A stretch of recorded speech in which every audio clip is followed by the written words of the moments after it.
critical mixed race field that you can assume certain identities. You can create a multiracial identity. You can reject race altogether.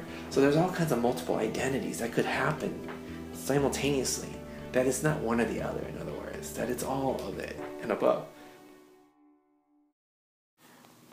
My colleagues have pointed out that there's an Asian American tax, that Asian Americans have to literally do about 100 points better on the SAT than whites and other applicants to prestigious colleges because, again, what's happening is that Asian Americans are a victim of their own success. They're being seen as, it's not enough to get a perfect score on the SAT to get into an elite college. You've got to do more than that because Asian Americans have often been perceived by college admissions committees as, show me something that I haven't seen before.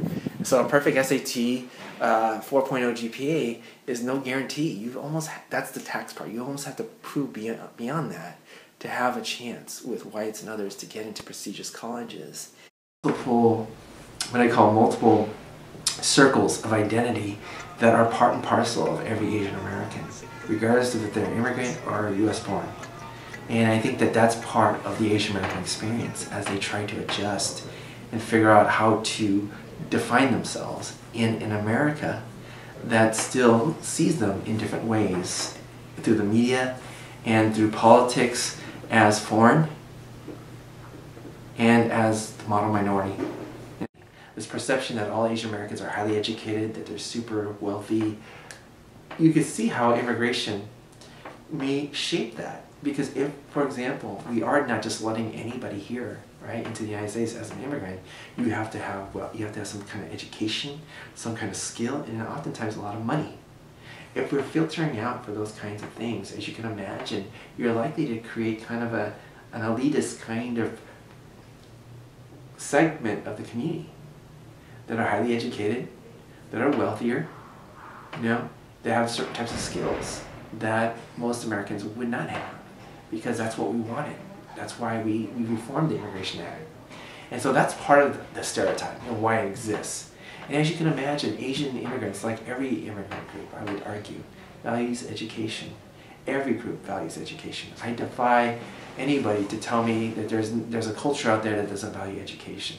I'm kind of interested in trying to kind of break up that kind of model where you see certain types of students in these more higher level classes where you see other types of students in like lower achieving classes, So I think like the racism maybe doesn't affect students in all the same ways, but definitely you need to have like equal or equitable learning opportunities for all students regardless of their race. And I think people tend to like think certain students will have are perceived to not be as intelligent because of their race, and I think that's in a way racism. Yeah, I think that's the core problem, is model minority myth. We all group all of these 40 plus countries together and say all Asians are doing well, and the ones who are in China, Korea, Japan, they might be doing well because they've been in America for quite some time now. They've assimilated, they've understood what it takes to succeed. But there are many other ones who've recently immigrated, such as the Vietnamese, Laotians, people from Thailand, who are not doing well. But because they're Asian, they don't get the help that they need. They don't get the English language support classes that they need. They don't get and they're bad at math. They don't get parent forms translated into their language because they're Asians, they're doing well. And so I think model minority myth is definitely a part of that. More recently, the Pew Foundation did a study on Asian Americans that said, just last year, it said that Asian Americans are the most highly educated, most wealthiest Americans. And many Asian American activists said, you gotta be careful, because you're again conflating the community into one number in terms of income. You're not looking at the variations by ethnicity, and when you do that, you start to see differences in terms of income. For example, Southeast Asian groups are still arguably more at risk with regard to poverty, with regard to high school dropout rates, with regard to teenage pregnancies, than those traditional at-risk groups like African Americans and Latinos that we often view as those that need more public policy help in terms of trying to address these issues in the community. I was like, really, I didn't really try to like hold on to speaking Vietnamese all that much because you just felt like, oh, like English is what is important to my teacher, and my teacher is a role model, and like they're not really encouraging me to speak, like celebrate my language or my culture. I don't know, that's just like a thing. I definitely got the Vietnamese smacked out of me in terms of like what is valuable in terms of language. It was just all about English, and my parents like fell through with that. Yeah, brainwashing too. And you feel awkward, like if your teacher can't like necessarily communicate really well to your parents, you feel like ashamed, or you feel like, oh, like my parents don't speak Vietnamese, and my teacher like maybe doesn't like them as much or doesn't like me as much. I don't know.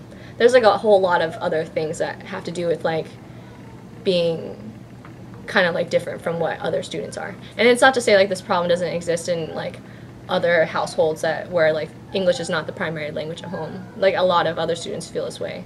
I just feel like, I don't know, for me personally, like, that was a big issue for me growing up, and part of the reason why I feel like in college my identity has been like a lot more geared towards like appreciating being like different or being Vietnamese. Nope, for sure. Didn't learn how to appreciate my culture until I came to college too. Yeah. Because I was just so overwhelmed by how different I was. Whereas before I could just try to hide it. In college I was just like, wow, I am Asian and I need to get with it. Like, I need to figure out what I'm about, what my culture is about. It didn't happen until here. Yeah. PSA! Yeah.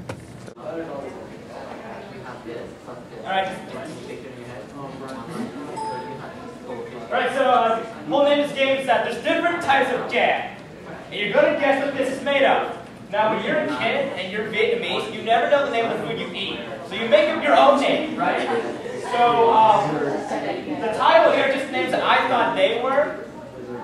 And you guys try to guess what they're made of. How you're struggling with 21st century technology. Okay, so this one. So all you Vietnamese guys and gals, raise your hands. The model minority stereotype portrays Asian Americans as smart and successful, which allows our society to ignore the needs of the Asian community at large. The truth is that we're just like every other ethnic group in America. We're just individuals trying to find a place where we belong.